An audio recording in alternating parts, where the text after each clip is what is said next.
Value partners within the ASC. Collaboration is the key to success. By working hand in hand, we can leverage each. Karena telah menelan pil pahit yang harus kita rasakan.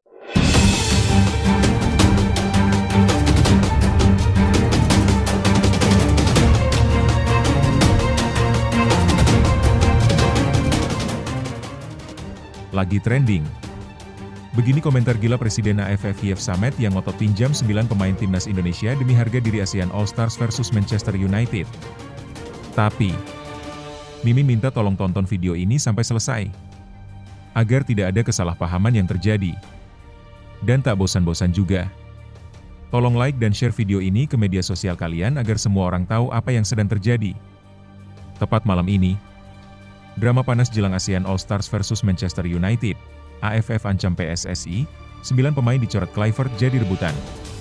Ketegangan antara Federasi Sepak Bola Asia Tenggara, AFF, dan Persatuan Sepak Bola Seluruh Indonesia, PSSI, kian memuncak. Presiden AFF, Yves Samet, melontarkan pernyataan kontroversial yang mengguncang publik sepak bola regional. Dalam konferensi pers terbarunya, Samet mengaku siap menarik 9 pemain timnas Indonesia yang baru saja dicoret dari daftar utama pelatih Patrick Kluivert untuk memperkuat skuad ASEAN All-Stars dalam laga eksklusif melawan Manchester United. Kami tak bisa membiarkan Asia Tenggara dipermalukan di depan dunia, tegas Samet, merujuk pada laga yang akan disaksikan secara global. Ia menilai bahwa 9 pemain Indonesia yang tersingkir dari skuad utama masih memiliki kualitas terbaik di kawasan, dan seharusnya diberi panggung untuk menunjukkan bakat mereka. Namun, langkah Samet mendapat penolakan keras dari PSSI. Federasi Indonesia menyatakan bahwa seluruh pemain yang mengikuti pemusatan latihan timnas, termasuk yang akhirnya dicoret, tidak akan dilepas untuk pertandingan non-resmi. PSSI berpegang teguh pada prinsip bahwa seluruh fokus saat ini adalah pada kualifikasi Piala Dunia 2026, bukan laga eksibisi. Sikap tegas PSSI rupanya membuat Samet geram. Ia pun melontarkan ultimatum yang belum pernah terdengar sebelumnya. Kami mempertimbangkan mencoret PSSI dari keanggotaan AFF jika Indonesia terus menolak berpartisipasi dalam agenda regional. Jika Indonesia memilih untuk tidak mendukung agenda bersama, maka kami juga bisa mengambil langkah yang sama kerasnya, ujar Samet. Nah, sebelum lanjut mendengar berita ini, untuk para netizen, keluarkan satu kalimat pamungkas untuk menanggapi kabar ini. Menurut kalian, apakah kalian setuju AFF meminjam 9 pemain timnas Indonesia yang nantinya dicoret Patrick Kluivert? Atau kalian punya pendapat lain? Ayo teman, berikan tanggapan kalian di kolom komentar. Bravo Timnas, bravo Patrick Kluivert, bravo PSSI. Ayo Garuda, buktikan bahwa level kita sudah dunia. Buktikan bahwa kita adalah raksasa Asia. Tiket Piala Dunia harga mati. Di sisi lain, jangan lupa juga satu kalimat khusus untuk Patrick Kluivert CS yang sedang berusaha keras memajukan sepak bola Indonesia. Silahkan tulis di kolom komentar. Ayo terbang tinggi Garuda. Mari kita lanjut teman-teman. Di sisi lain, pelatih timnas Indonesia, Patrick Kluivert, mengambil keputusan tak biasa dengan memanggil 32 pemain untuk TC di Bali, lebih banyak dibanding pemanggilan sebelumnya. Namun dari 32 nama ini, hanya 23 pemain yang akan dibawa ke pertandingan resmi melawan Cina dan Jepang di kualifikasi Piala Dunia. Artinya, 9 nama akan dicoret, dan inilah yang tengah diperebutkan oleh AFF. Para pemain yang kabarnya masuk radar AFF berasal dari klub-klub ternama seperti Persebaya, Borneo FC, Dewa United, hingga Persis Solo. Meskipun identitas pemain yang akan dicoret belum diumumkan secara resmi, Yves Samet disebut telah mengirim utusan ke Bali untuk memantau langsung nama-nama tersebut. Konflik ini menjadi cerminan dari benturan dua kepentingan besar, prestasi nasional dan gengsi kawasan. Di satu sisi, Indonesia tengah memburu sejarah untuk lolos ke Piala Dunia 2026, target ambisius yang membutuhkan fokus dan konsentrasi penuh. Di sisi lain, AFF ingin menjadikan laga ASEAN All-Stars sebagai etalase kekuatan sepak bola regional, dan Indonesia adalah kunci dari reputasi tersebut. Laga ASEAN All-Stars versus Manchester United dijadwalkan digelar akhir Mei 2025 di Malaysia. Namun hingga kini, format tim masih belum final, dan polemik antara AFF dan PSSI menjadi sorotan utama. Sementara itu, para pemain timnas fokus berlatih di bawah arahan Kluivert, di tengah bayang-bayang keputusan yang bisa mengubah arah karir mereka. Akhirnya terungkap. Patrick Kluivert ternyata sudah telepon langsung Elkan Bagot untuk pertanyakan keinginan kembali ke timnas Indonesia. Patrick Kluivert sudah hubungi Elkan Bagot, tanyakan kesediaan kembali bela timnas Indonesia. Pelatih timnas Indonesia, Patrick Kluivert, ternyata telah melakukan komunikasi langsung dengan Elkan Bagot terkait kemungkinan sang bek kembali memperkuat skuad Merah Putih. Kontak ini dilakukan menyusul spekulasi yang beredar soal potensi kembalinya pemain berusia 21 tahun tersebut ke tim nasional. Rumor soal kembalinya Elkan ke timnas mencuat setelah dirinya terlihat di Bali, sementara skuad Indonesia dijadwalkan menggelar pemusatan latihan di pulau tersebut menjelang laga lanjutan kualifikasi Piala Dunia 2026 zona Asia. Namun, nama Elkan tetap tidak muncul dalam daftar 32 pemain yang dipanggil untuk menghadapi Cina dan Jepang pada bulan Juni mendatang. Menurut informasi dari YouTuber Yusa Nugraha, Federasi Sepak Bola Indonesia, PSSI, sebenarnya telah menjalin komunikasi dengan Elkan sejak lama. Bahkan, Ketua Umum PSSI, Erick Thohir, menyampaikan bahwa Patrick Kluivert telah menelepon langsung sang pemain untuk menanyakan kesediaannya kembali memperkuat timnas Indonesia. Informasi terbaru ini berasal dari PSSI. Elkan sudah dihubungi cukup lama, dan Coach Patrick juga langsung menelepon untuk menanyakan apakah dia masih punya niat membela tim nasional, ujar Yusa melalui kanal YouTube miliknya. Pernyataan serupa juga disampaikan anggota Komite Eksekutif PSSI, Arya Sinulinga. Dalam sebuah video yang diterima media, Arya menyebutkan bahwa Elkan tetap pada pendiriannya untuk fokus membela klubnya terlebih dahulu. Kami sudah tanyakan sejak lama, dan Elkan menyampaikan bahwa saat ini ia ingin fokus bersama klub, kata Arya. Ia pun meminta para pendukung timnas Indonesia untuk menghormati keputusan pribadi sang pemain. Kita hormati keputusan Elkan. Walaupun mungkin dia sedang libur, tapi dia tetap memilih fokus ke klub. Itu hak pribadi yang harus kita hormati, imbuhnya.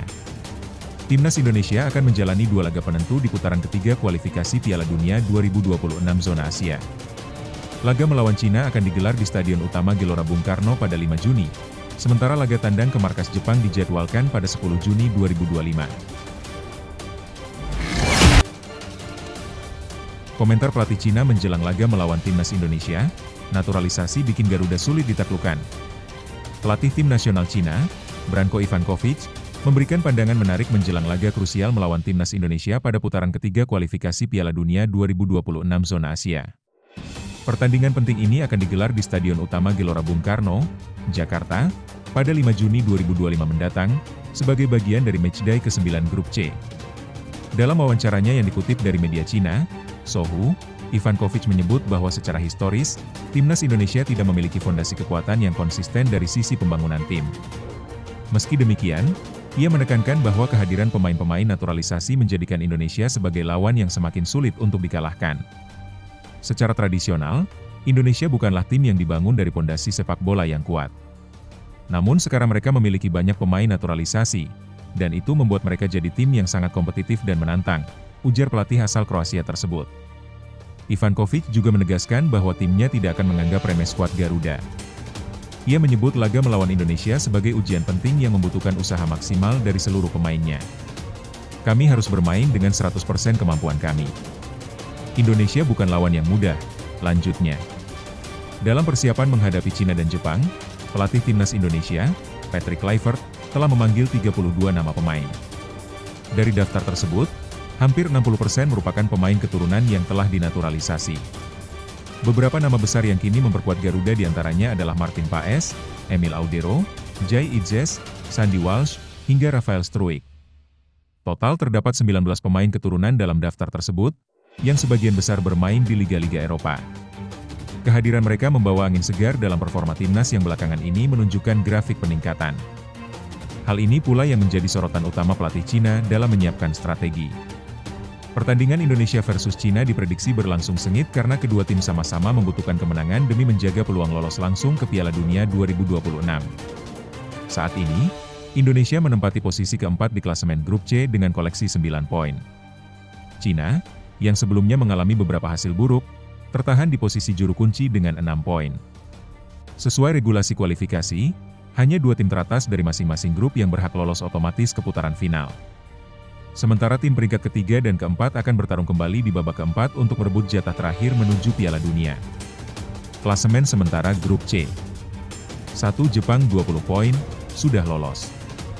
2 Australia 13 poin. 3 Arab Saudi 10 poin. 4 Indonesia 9 poin. 5 Bahrain 6 poin. 6 Cina 6 poin. Melihat ketatnya persaingan, laga antara Indonesia dan Cina akan menjadi penentu bagi nasib keduanya. Timnas Indonesia di bawah asuhan Kluivert akan berusaha mempertahankan momentum, sementara Ivankovic dan anak asuhnya mencoba bangkit untuk menjaga asa lolos tetap terbuka. Laga ini tidak hanya penting dari sisi poin, tapi juga menjadi ajang pembuktian dari proyek naturalisasi yang selama ini dijalankan oleh Indonesia. Apakah strategi ini mampu membawa Garuda terbang ke panggung tertinggi sepak bola dunia? Semua akan terjawab di atas lapangan. Dinobatkan jadi pemain terbaik Wolves U21, Justin Hubner malah disentil netizen. Habis ini masuk pasangan tersilet. Justin Hubner terpilih jadi pemain terbaik Wolves U21, tapi malah jadi sorotan netizen. Bek muda Timnas Indonesia, Justin Hubner, kembali mencuri perhatian setelah dinobatkan sebagai pemain terbaik Wolverhampton Wanderers U21 untuk musim 2024-2025. Penghargaan tersebut menjadi bukti bahwa performanya di Inggris terus menanjak, meskipun ia belum masuk ke skuad utama klub yang berlaga di Premier League. Pengumuman penghargaan ini dibagikan langsung oleh Hubner melalui akun Instagram pribadinya, di mana ia memperlihatkan trofi yang diraihnya sambil menyampaikan rasa terima kasih kepada rekan-rekan satu tim di Wolves U21. Terima kasih kepada teman-teman tim yang telah memilih saya sebagai pemain terbaik musim ini, tulisnya singkat. Selama berkompetisi di Premier League 2, Liga Pengembangan untuk tim muda di Inggris, Hubner tampil konsisten dengan 13 kali bermain, 12 diantaranya sebagai starter. Ia mencatatkan total 1.121 menit bermain, serta dipercaya mengenakan ban kapten di beberapa laga. Secara statistik, kontribusinya di lini belakang cukup mencolok. Hubner berhasil melakukan 9 intercept, 18 tackle bersih, dan memenangkan 50 duel, hanya menerima 2 kartu kuning sepanjang musim, menandakan kedisiplinannya di lapangan. Meskipun belum mendapatkan tempat di tim utama Wolves, penghargaan ini menunjukkan bahwa kerja keras dan dedikasi Hubner dihargai oleh rekan-rekannya. Ia kini tengah bersiap memperkuat Timnas Indonesia dalam laga penting menghadapi Tiongkok dan Jepang pada lanjutan kualifikasi Piala Dunia 2026 zona Asia. Namun di tengah pencapaian membanggakan ini, perhatian publik justru teralihkan oleh kehidupan pribadinya. Di media sosial, khususnya di platform X, sejumlah pengguna menyindir Hubner karena kabar kedekatannya dengan selebgram Jennifer Chopin. Habis ini masuk pasangan tersilet bareng Mamari, tulis salah satu netizen, menyinggung gosip yang beredar. Komentar lain menyoroti agar sang pemain lebih fokus pada karir sepak bolanya. Mending fokus main aja, sayang banget bakatnya. Kalau ada masalah pribadi, simpan untuk diri sendiri, ujar pengguna lain. Meski begitu, ada juga netizen yang mencoba bersikap adil. Secara teknis, dia memang punya potensi. Urusan asmara biarlah jadi privasinya, yang penting performa di lapangan konsisten, tulis komentar lainnya. Sebagai pemain muda yang sudah mencicipi atmosfer sepak bola internasional, wajar jika Hubner mendapat sorotan lebih. Ini, tantangan terbesarnya adalah menjaga konsistensi dan membuktikan dirinya pantas bermain di level yang lebih tinggi, baik di klub maupun bersama Timnas Indonesia. Patrick Kluivert dihantam kabar sangat buruk jelang Timnas Indonesia hadapi Cina dan Jepang, Sandy Walsh perpanjang daftar pesakitan. Timnas Indonesia diterpa badai cedera jelang hadapi Cina dan Jepang, Patrick Kluivert harus putar otak. Menjelang 2 pertandingan penting dalam lanjutan kualifikasi Piala Dunia 2026, Timnas Indonesia harus menghadapi kenyataan pahit. Pelatih Patrick Kluivert mendapatkan kabar buruk yang berpotensi memengaruhi kekuatan timnya. Salah satu pilar utama lini belakang, Sandy Walsh, mengalami cedera yang membuatnya terancam absen dalam laga melawan Cina dan Jepang. Timnas Indonesia akan menjamu Cina di Stadion Utama Gelora Bung Karno, SUGBK, Jakarta, pada 5 Juni 2025. Pertandingan ini menjadi sangat krusial, karena kemenangan akan membuka peluang lebih besar bagi Indonesia untuk lolos ke fase berikutnya.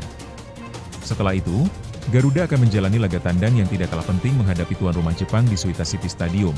Laga penutup grup yang diprediksi akan sangat menentukan nasib Indonesia di kualifikasi ini. Namun, di tengah persiapan, Kluivert harus dihadapkan pada persoalan besar di lini belakang. Sandy Walsh, bek kanan andalan Timnas, mengalami cedera saat membela klubnya, Yokohama F. Marinos, dalam pertandingan J1 League melawan Vissel Kobe pada 21 Mei 2025. Dalam laga yang berlangsung di Nissan Stadium tersebut, Walsh diturunkan sebagai starter, namun harus meninggalkan lapangan lebih awal di menit ke-85 setelah terlihat kesakitan dan tertatih-tatih. Kondisi ini menjadi pukulan telak, mengingat Sandi selama ini menjadi salah satu pemain kunci di sektor kanan pertahanan timnas.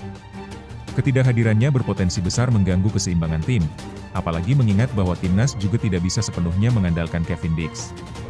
Kevin Dix sendiri telah absen sejak April akibat cedera. Meski kabar terbaru menyebutkan bahwa ia sudah mulai berlatih kembali bersama klubnya, FC Copenhagen, belum ada jaminan bahwa dia akan siap tampil dalam kondisi 100%. Pelatih klubnya pun masih meragukan apakah Dix cukup fit untuk bermain penuh di level internasional yang membutuhkan intensitas tinggi. Dengan dua bek kanan utama yang dalam kondisi meragukan, Kluivert harus mencari solusi cepat. Untungnya, timnas masih memiliki sejumlah pemain alternatif yang bisa mengisi posisi tersebut. Nama-nama seperti Asnawi Mangkualam, Jakob Sayuri, hingga Eliano Reijnders menjadi pilihan yang tersedia untuk pelatih asal Belanda tersebut. Asnawi, yang dikenal memiliki stamina tinggi dan semangat juang luar biasa, tentu menjadi kandidat kuat. Jakob Sayuri juga menawarkan kecepatan dan kemampuan menyerang dari sisi sayap. Sementara Reijnders, meski lebih sering dimainkan sebagai gelandang, bisa beradaptasi sebagai pemain serba bisa di sektor kanan. Meski begitu, kondisi cedera Sandy Walsh tetap menjadi perhatian utama. Hingga kini, belum ada pernyataan resmi dari tim medis Yokohama F. Marinos maupun PSSI mengenai tingkat keparahan cederanya. Ketidakjelasan ini membuat para pendukung timnas cemas.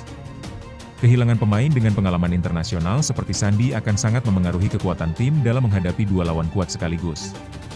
Patrick Kluivert tentu harus bekerja ekstra keras untuk meramu strategi terbaik. Selain mempersiapkan alternatif di sektor bek kanan, ia juga perlu menjaga moral tim agar tetap fokus menghadapi dua pertandingan penting tersebut. Dengan jadwal yang semakin dekat, keputusan cepat dan tepat dari Kluivert akan sangat menentukan. Para pendukung timnas pun kini hanya bisa berharap yang terbaik. Mereka berharap Sandi bisa pulih tepat waktu dan kembali memperkuat skuad Garuda. Dua laga di depan bukan hanya tentang meraih poin, tapi juga mempertahankan peluang Indonesia untuk tampil di panggung sepak bola paling bergengsi dunia, Piala Dunia.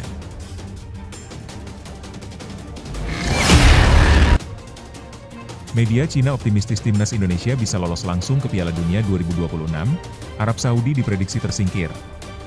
Harapan timnas Indonesia untuk lolos langsung ke Piala Dunia 2026 mendapat sorotan menarik dari media Cina. Di tengah persaingan ketat di grup C kualifikasi Piala Dunia Zona Asia, media asal negeri tirai bambu melihat peluang besar bagi skuad Garuda asuhan Patrick Kluivert untuk melaju ke putaran final tanpa harus melewati babak keempat. Menurut laporan media Cina, peluang timnas Indonesia untuk menjadi runner-up grup masih terbuka lebar, terutama jika mampu mengungguli dua pesaing kuat, Australia dan Arab Saudi. Menariknya, justru Arab Saudi yang diprediksi akan tersingkir dari 4 besar klasemen grup. Mengutip analisis dari Sohu, salah satu portal berita terkemuka di Cina, Arab Saudi diperkirakan akan gagal meraih poin penuh dalam dua pertandingan tersisa mereka melawan Bahrain dan Australia. Jika prediksi ini terbukti benar, maka jalan Indonesia untuk finish di posisi 2 akan semakin terbuka. Skenario peluang Indonesia. Saat ini, Indonesia berada di posisi keempat grup C dan untuk bisa lolos langsung, Garuda harus menempati posisi 2 besar. Kemenangan atas Jepang dalam laga terakhir akan sangat krusial. Media Cina pun memperkirakan Jepang, yang sudah lolos dan tak terlalu ngotot di pertandingan pamungkas, bisa saja dikalahkan oleh Indonesia. Jika Indonesia bisa mencuri kemenangan atas Jepang, maka mereka berpeluang besar melompati Arab Saudi dan bahkan Australia, tulis Sohu. Media itu juga menyoroti catatan buruk Arab Saudi ketika menghadapi sesama tim Asia Barat. Dalam pertemuan sebelumnya, Arab Saudi hanya bermain imbang 0-0 melawan Bahrain di kandang sendiri. Dengan tren tersebut, laga tandang melawan Bahrain dinilai akan sangat berat. Sementara Australia, yang sudah mengamankan posisi 4 besar, diperkirakan tetap akan tampil maksimal melawan Arab Saudi demi memperebutkan posisi runner-up. Hal ini bisa menjadi keuntungan tambahan bagi Indonesia. Cina di tengah persaingan. Menariknya, walau menjadi rival di grup yang sama, media Cina justru menyebut peluang negaranya akan semakin kecil jika Indonesia berhasil menang atas Jepang. Mereka mengakui, jika Garuda mampu mengejutkan Jepang, maka timnas Cina akan kesulitan merebut tempat di 4 besar. Jika Indonesia menang, maka posisi Cina akan semakin sulit, bahkan jika mereka menundukkan lawan-lawannya sendiri, lanjut laporan dari Sohu. Dengan kondisi seperti ini, langkah timnas Indonesia menuju Piala Dunia 2026 terbuka lebih cerah. Andai skenario ideal terjadi, Arab Saudi kalah dari Bahrain, imbang lawan Australia, dan Indonesia mengalahkan Jepang, maka timnas Indonesia bisa mencetak sejarah lolos langsung ke Piala Dunia tanpa babak tambahan.